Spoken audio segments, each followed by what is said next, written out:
Assalamualaikum warahmatullahi wabarakatuh. Anak-anak sekalian, bertemu kembali dengan saya Sunarya, guru PPKN SMP Negeri 26 Kota Tangerang. Dan hari ini kita akan belajar bab 4. Bab 4 itu mengenai keberagaman masyarakat Indonesia dalam bingkai Bhinneka Tunggal Ika. Ini adalah kompetensi dasar yang harus kita kuasai, yaitu menganalisis prinsip-prinsip persatuan dengan keberagaman suku, agama, ras, antar golongan, sosial, budaya, ekonomi, dan gender dalam bingkai Bhinneka Tunggal Ika. Kemudian ini adalah tujuan pembelajaran kita, yaitu diharapkan setelah belajar nanti kalian dapat menjelaskan makna persatuan dalam kebangsaan. Dan yang kedua, diharapkan kalian dapat menjelaskan keberagaman masyarakat Indonesia. Mari kita mulai pelajaran kita hari ini. Ya, baiklah anak-anak sekalian, kita masih di bab 4, bicara mengenai keberagaman masyarakat Indonesia dalam bingkai Negara Kesatuan Republik Indonesia. Yang kita bahas hari ini adalah permasalahan yang mungkin muncul dalam keberagaman masyarakat Indonesia. Kita tahu bahwa Indonesia ini sangat beragam, ya, dari mulai suku, agama, ras, antar golongan, dan sebagainya. Maka memungkinkan bahwa itu akan muncul konflik. Apa konflik itu? Ya, konflik adalah berasal dari kata Latin configere, ya, yang berarti saling memukul. Secara sosiologis, konflik diartikan sebagai suatu proses sosial antara dua orang atau lebih, dapat juga kelompok, ya, salah satu pihak berusaha menyingkirkan pihak lain dengan menghancurkannya atau membuat tidak berdaya. Nah, ini konflik, ya. Dan kita sering melihat di televisi banyak sekali terjadi konflik baik antar suku, antar agama, antar ras, antar golongan. Nah, apa sih konflik antar suku itu?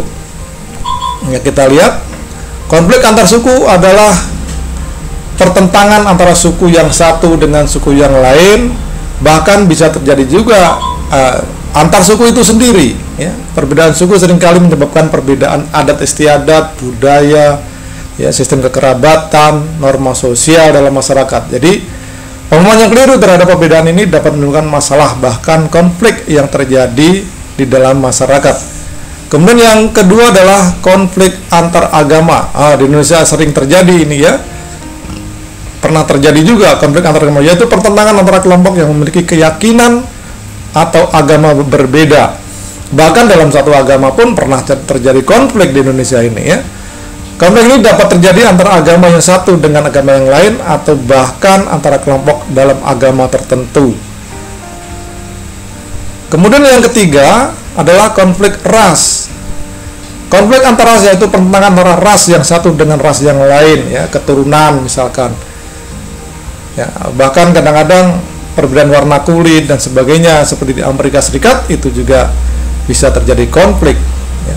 Kasus-kasus yang terakhir, ya, bagaimana ras kemudian terjadi konflik bahkan sampai meninggal dunia. Pertentangan ini dapat disebabkan sikap rasialis, ya, jadi mengunggulkan sukunya warna kulitnya sendiri misalkan, yaitu memperlakukan orang berbeda-beda berdasarkan ras. Nah, ini pernah terjadi. Kemudian yang keempat, anak-anak sekalian, konflik antar golongan. Apa konflik antar golongan itu? Pertentangan antara kelompok atau golongan dalam masyarakat.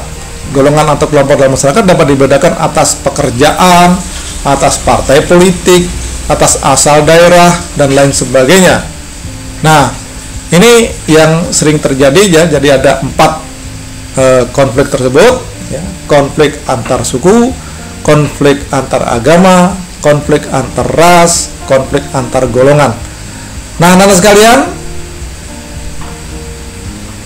silakan diamati di lingkunganmu, di sekitar rumahmu, apakah pernah terjadi konflik dan bagaimana cara mengatasinya. Nah, coba nanti dilihat-lihat, cari-cari informasi bagaimana lingkungan sekitarmu, apakah pernah terjadi konflik atau tidak, dan bagaimana cara mengatasinya. Silakan tadi dijawab, ya, melalui Google Classroom yang sudah dikirim, ya.